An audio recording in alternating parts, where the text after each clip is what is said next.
Well, g'day all. One of these jobs where you spend days, literally 3 days doing it, use every tool that I own, and looks like I've done very little. But in actual fact, what I've managed to do is I've managed to get the Ziggy BBQ to fit into the Eildon Elite barbecue hutch, which originally came with the marine type barbecue, which was kind of okay for two people because it had a number of hot and cold spots on it. But where it completely lost it for me was I couldn't get a pizza in. It was too small. The pizza stone or the pizza trays wouldn't fit inside, and that was its death knock. So it had to go.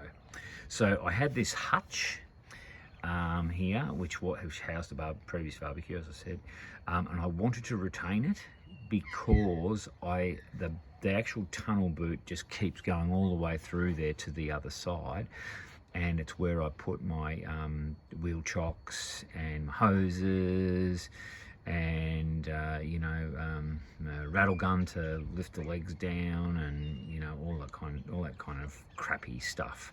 And I didn't want it bouncing around and landing on top of the barbecue, or I go to get the barbecue out and I've got a tangle of hoses around it or electrical cord around it or something. I didn't want any of that shit. I just wanted to be able to drag it out and put the bayonet fitting in and fire it up. So it obviously hasn't got the hose connected onto it yet, but that's a pretty easy job. So first of all, that was a challenge. So I had two choices.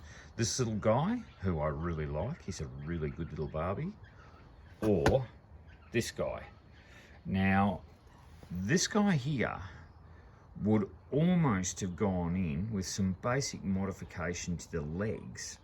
I could have trimmed it down and almost got it in without having to remove the lid. I reckon I could probably have lost about 10-15 mil off both the legs at the bottom, and almost got it straight in on the slide. I would have had to alter the full width of the barbecue is too wide, and it's mainly because of this control knob. If it just had the arms on it either side, it probably would have gone in. But to modify the knob and the air gas mixture thing, the manifold I suppose it's called, it would have been really a bit of a dodgy job. This end, I probably could have cut the handle off or done something with that, remanufactured that to actually get it in. So look, it is an option. It's a great little Barbie, really kicks ass. Very happy with that Barbie. Makes a good pizza, and the pizza stone fits inside. No cold spots. The alternative was to go to the Ziggy, which has a slightly higher heat output. Apparently you can cook with the lid off, whereas the Weber you have to cook with lid on mainly. And what was necessary was it had to lose some width off the legs, and and the locking mechanism either side had to go. So just to show you what we're dealing with, it fits in really smoothly. And I'll extract it. This is actually the original slide, the slide that the marine barbecue came on. It's got quite a lot of clearance there for the thing. Then the nice little locking mechanisms, it's stuck out about another 15 or 20 mil, which really put the kibosh on it. I had to go. So what I've done is I've made myself up a little thing, because one of the other advantages about this barbecue over the Weber is that everything locks in place. So you can lock the grill down, you can lock the lid down, so when you arrive somewhere you haven't got bits bounced out and all over the place. So that was another kind of advantage of this barbecue. So what I've had to do is make a locking mechanism. So this is my idea of the locking mechanism here, and it just slides in and locks it all together.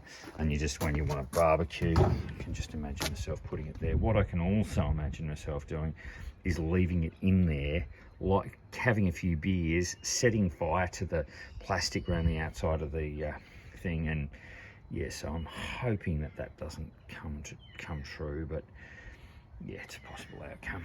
So we'll see how that goes. It is actually heat shrink plastic, so it should be reasonably fire retardant. Anyway, so the lid goes down like this.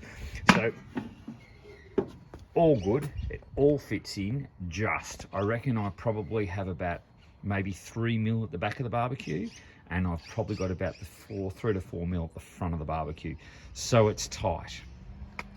Now, here's the thing for the people that think, oh, I'll just go down and buy some slides and I'll put a barbecue on and it'll all be honky-dory, because I actually bought some heavy-duty slides to replace these slides, because I thought, oh, they're a bit flimsy. And when I actually look at it, I think it's actually made up of 2 sets of slides. Now, here's the thing.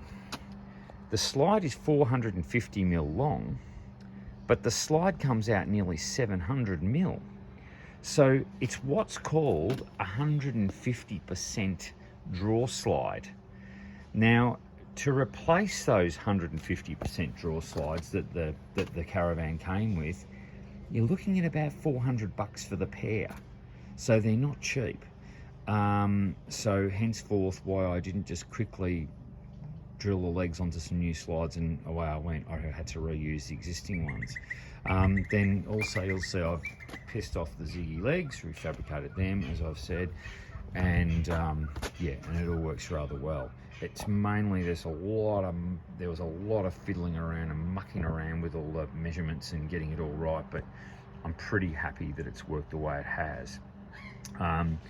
So if you're thinking about getting a Ziggy into that Eildon or into your Elite Caravan or whatever caravan you've got that has that box type setup, it is possible. You can do it, and I would think it's the preferable method as opposed to having things bouncing around, like putting a massive slide in. I've seen some people, what they do is they'll put like 1.5 meter slide in there, and then they'll slide it out, and they might have other shit on there or whatever, but it comes out miles in order for them to get the clearance for the barbecue. And that's where these original draw slides that Elite provided are an absolute boon, because they will come out 150%. And if anyone's thrown them away and got rid of the tunnel boot, or the small opening, you'd be kicking yourself, because they're going to be really hard to replicate and really hard to find at a reasonable price. So yeah, feel free to comment and ask any questions. I'm kind of thinking about fabricating up some of these legs and bases, kind of like thinking about I could probably do them at a pretty reasonable price and just flog them so people can retrofit to their existing boot, put a Ziggy straight in there. And the other thing about the Ziggy, so the Ziggy has a higher lid than the Weber, so you can get a lot more in it roasting wise than the Weber, apparently. And then the other advantage with it is you can remove this section. You can obviously put hot plates in it or whatever, but you can remove this section and you can put what they're calling a trivet. It is sort of a trivet, and you can put 2 pots in there as well, and it's heat shielding around, so the pots are just the only things going in. How well any of that's going to work, I don't know, but as according to the Ziggy fan club, these barbecues are an absolute ripper. So yeah, I hope that explains what I've done, and yeah, any questions, feel free to add them in a comment. All right, yeah, thanks for watching.